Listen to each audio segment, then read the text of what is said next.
Hello दोस्तों, आज की वीडियो में हम लोग देखेंगे कि 300 वॉट के लोड के लिए सोलार सिस्टम कैसे डिजाइन किया जाए। जैसे कि दोस्तों जहां पे 2 रूम वाले घर होते हैं वहां पे नॉर्मली 300 वॉट के आसपास का ही लोड होता है। तो 300 वॉट के लोड के लिए कितने साइज का इन्वर्टर लगेगा, कितने साइज की बैटरी लगेगी और टोटल कितने वॉट का सोलर पैनल लगेगा और कौन से साइज का पैनल बेस्ट रहेगा। तो दोस्तों पूरी इंफॉर्मेशन के लिए वीडियो को लास्ट तक देखिएगा। स्टार्ट करते हैं। तो दोस्तों हम लोग 300 वॉट में कौन कौन से लोड चला सकते हैं पहले वो देख लेते हैं। जैसे कि कंसीडर कर लीजिए कि 2 फैन है जो कि 80 वॉट का है, 2 एलईडी लाइट है जो कि 25 वॉट की है, एक ट्यूब लाइट है, ट्यूब लाइट नॉर्मली 40 वॉट की होती है, और एक एलईडी टीवी है। एलईडी टीवी नॉर्मली दोस्तों 30 से 40 वॉट की भी होती है, कोई कोई 50 वॉट की भी होती है। तो यहाँ पे हम लोग कंसीडर कर लें 50 वॉट की। तो अभी हम लोग टोटल कर लेते हैं। इसको अगर हम लोग टोटल करेंगे तो हमें आंसर मिलेगा 300 वॉट। दोस्तों नॉर्मली एक छोटे घर में इतने ही लोड होते हैं, जो कि हमने कैलकुलेट किया 300 वॉट आया। तो 300 वॉट के लिए अभी हम लोग देखेंगे कि यूपीएस या तो अगर इन्वर्टर लेते हैं तो हम कितने वॉट का लगेगा, हमारी जो बैटरी रहेगी वो कितने एच की लगेगी, और हमारे जो सोलर पैनल है मतलब हमारे जो सोलर प्लेट्स हैं वो कितने लगेंगे और कितने वॉट के लगेंगे। तो दोस्तों सबसे पहले हम लोग देखेंगे कि इन्वर्टर का क्या साइज लेना है। जैसा कि अभी हम लोगों ने देखा था कि हमारा जो लोड है वो कितना है 300 वॉट।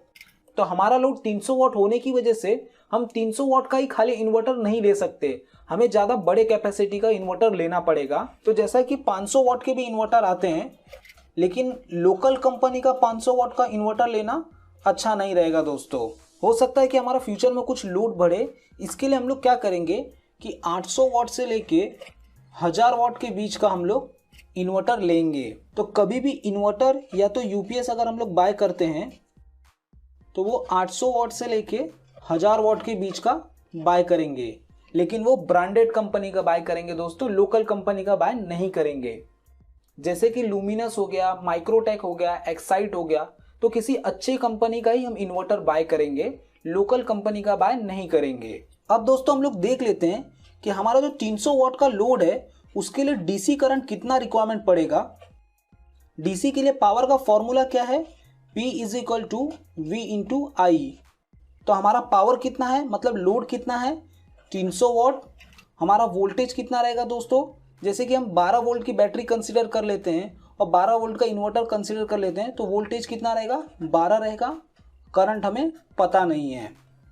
आई को इधर पे रखेंगे, 300 डिवाइड बाय 12, इसको कैलकुलेट करेंगे तो हमें आई मिलेगा 25 एम्पियर।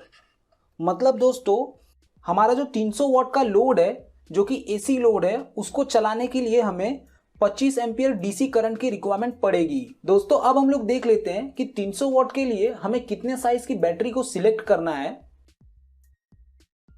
दोस्तों बैटरी का साइज कैलकुलेट करने के लिए एक फॉर्मूला है W multiply by H divide by V। इसका फुल फॉर्म क्या है दोस्तों वो देख लेते हैं। W for total load, H for backup time in hours divide by battery voltage.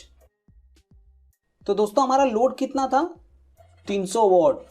Backup time hours मतलब हमें कितने देर तक का बैकअप चाहिए। जैसे कि लाइट चली जाए तो हमारी बैटरी के ऊपर कितने देर तक हमारा लोड चलना चाहिए।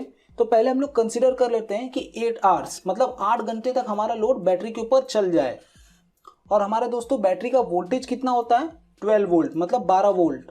इसको अगर हम लोग कैलकुलेट करेंगे 2400 डिवाइड बाय 12, इसको भी अगर हम लोग कैलकुलेट करते हैं तो हमें मिलेगा 200 AH। मतलब 8 घंटे का अगर हमें बैकअप चाहिए तो हमें 200 AH की बैटरी लेनी पड़ेगी। वहीं पे दोस्तों अगर हम लोग कंसीडर कर लेते हैं कि मुझे 8 घंटे का बैकअप नहीं चाहिए, मुझे 6 ही घंटे का खाली बैकअप चाहिए, तो उसके लिए क्या होगा दोस्तों सेम फॉर्मूला 300, क्योंकि लोड हमारा सेम ही है 300 है, लेकिन अभी हमें क्या करना है कि 6 घंटे का खाली बैकअप चाहिए। तो यहाँ पे हम लोग 6 रखेंगे, डिवाइड बाय 12 करेंगे, वापस इसको कैलकुलेट करेंगे तो 1800 डिवाइड बाय 12, इसको अगर हम लोग कैलकुलेट करते हैं तो हमें आंसर मिलेगा 150 AH। मतलब दोस्तों 300 वॉट के लोड के लिए अगर हमें 6 घंटे का बैकअप देना है तो हमें 150 AH की बैटरी का यूज करना पड़ेगा, और अगर हमें 8 घंटे का बैकअप देना है तो हमें 200 AH की बैटरी का यूज करना पड़ेगा। 200 AH की बैटरी अप्रोक्स 15 से 16,000 के बीच में मिल जाती है, और वहीं पे 150 AH की बैटरी 9,000 से 10,000 के बीच में मिल जाती है। बैटरी के भी बहुत सारे टाइप आते हैं, जैसे कि lead acid battery, dry battery, tubular battery.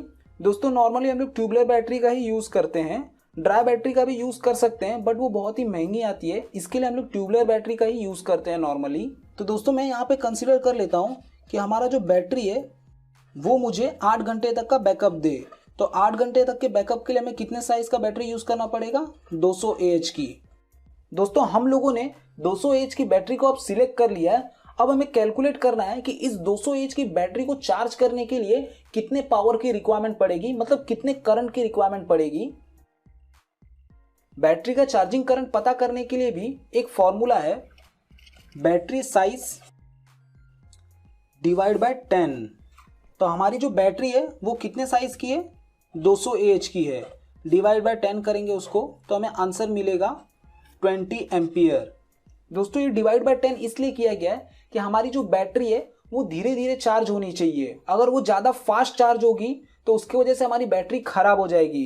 तो हमें जो चार्जिंग करंट है वो ऐसा सिलेक्ट करना है कि बैटरी धीरे धीरे चार्ज होनी चाहिए। तो हमारी 200 AH की बैटरी के लिए हमें 20 एम्पियर करंट की रिक्वायरमेंट पड़ेगी बैटरी को चार्ज करने के लिए।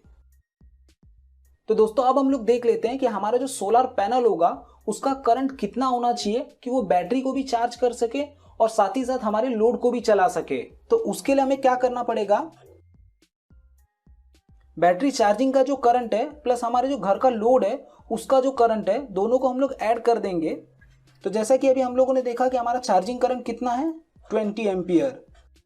और जैसा कि दोस्तों हम लोगों ने पहले कैलकुलेट किया था कि हमारा जो घर का लोड है उसके लिए 25 एम्पियर करंट की रिक्वायरमेंट पड़ेगी। तो यहाँ पे कितना कर देंगे? 25। तो दोनों को ऐड करेंगे तो हमें आंसर मिलेगा 45 एम्पियर। मतलब हमें ऐसा सोलर पैनल सिलेक्ट करना है जो कि हमें 45 एम्पियर करंट दे। तो अभी हम लोग वो भी कैलकुलेट करके देख लेते हैं। तो दोस्तों अभी हम लोग कैलकुलेट कर लेते हैं कि हमें कितने वॉट का सोलर पैनल लगेगा। तो दोस्तों पावर का फॉर्मूला क्या है?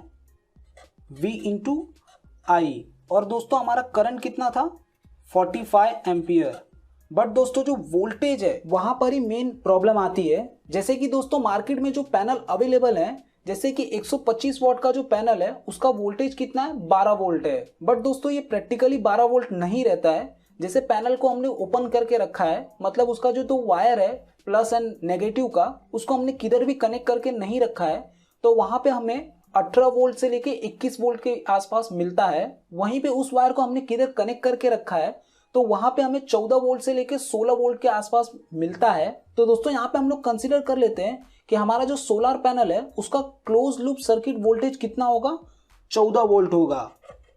ये चीज मैं आप लोगों को किसी और वीडियो में प्रैक्टिकली करके भी दिखाऊंगा। तो इसको अगर हम लोग कैलकुलेट करते हैं तो हमें आंसर मिलेगा 630 वॉट।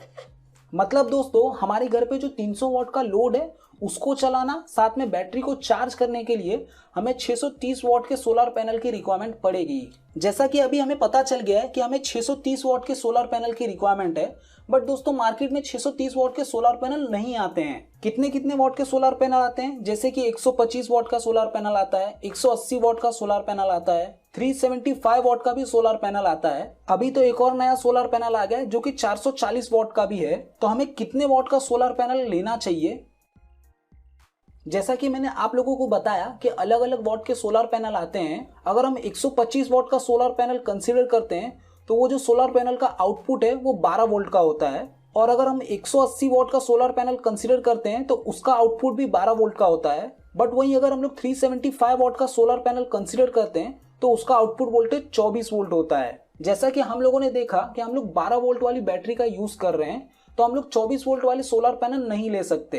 तो हमारे पास खाली अब दो ही ऑप्शन रह गया, या तो हम 125 वोल्ट वाला सोलर पैनल लें या तो 180 वाला लें। तो मैं दोस्तों यहाँ पे कंसीडर कर लेता हूँ कि मैं 125 वॉट वाला सोलर पैनल यूज करूंगा। तो कितना सोलर पैनल लगेगा वो कैसे कैलकुलेट करेंगे?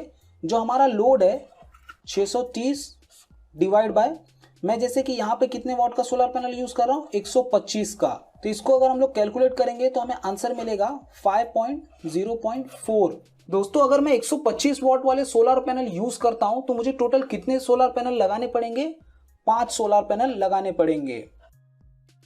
वहीं पे दोस्तों अगर हम लोगों ने 180 वॉट वाला सोलर पैनल यूज किया होता तो वहां पे हमें 4 सोलर पैनल की रिक्वायरमेंट पड़ती और साथ ही हमारा थोड़ा लोड कैपेसिटी भी बढ़ जाता। बट यहाँ पे मैं 125 वॉट वाला सोलर पैनल यूज कर रहा हूं तो हमें 5 सोलर पैनल की रिक्वायरमेंट पड़ेगी।